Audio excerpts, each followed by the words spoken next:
'Twas the night before Christmas when all through the house not a creature was stirring, not even a mouse. The stockings were hung by the chimney with care, in hopes that St. Nicholas soon would be there. The children were nestled all snug in their beds, while visions of sugar plums danced in their heads. And Mamma in her kerchief and I in my cap had just settled our brains for a long winter's nap. When out on the lawn there arose such a clatter, I sprang from the bed to see what was the matter.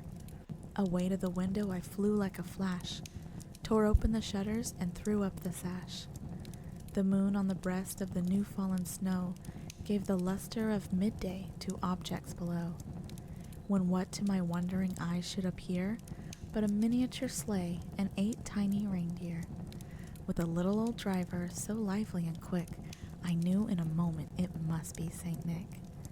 More rapid than eagles his coursers they came, and he whistled and shouted and called them by name. Now Dasher, now Dancer, now Prancer and Vixen, on Comet, on Cupid, on Donder and Blitzen, to the top of the porch, to the top of the wall, now dash away, dash away, dash away all. As dry leaves that before the wild hurricane fly, when they meet with an obstacle, mount to the sky. So up to the housetop the coursers they flew, with the sleigh full of toys and St. Nicholas too. And then in a twinkling I heard on the roof the prancing and pawing of each little hoof.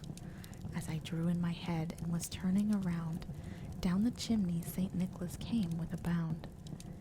He was dressed all in fur from his head to his foot, and his clothes were all tarnished with ashes and soot. A bundle of toys he had flung on his back, and he looked like a peddler just opening his pack.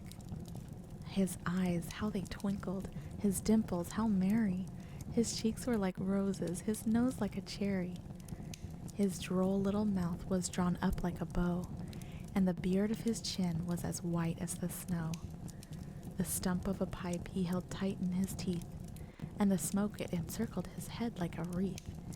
He had a broad face and a little round belly that shook when he laughed like a bowl full of jelly. He was chubby and plump, a right jolly old elf, and I laughed when I saw him in spite of myself. A wink of his eye and a twist of his head soon gave me to know I had nothing to dread. He spoke not a word, but went straight to his work, and filled all the stockings, then turned with a jerk, and laying his finger aside of his nose, and giving a nod, up the chimney he rose. He sprang to his sleigh, to his team gave a whistle, and away they all flew like the down of a thistle. Then I heard him exclaim, ere he drove out of sight, "Happy Christmas to all, and to all a good night."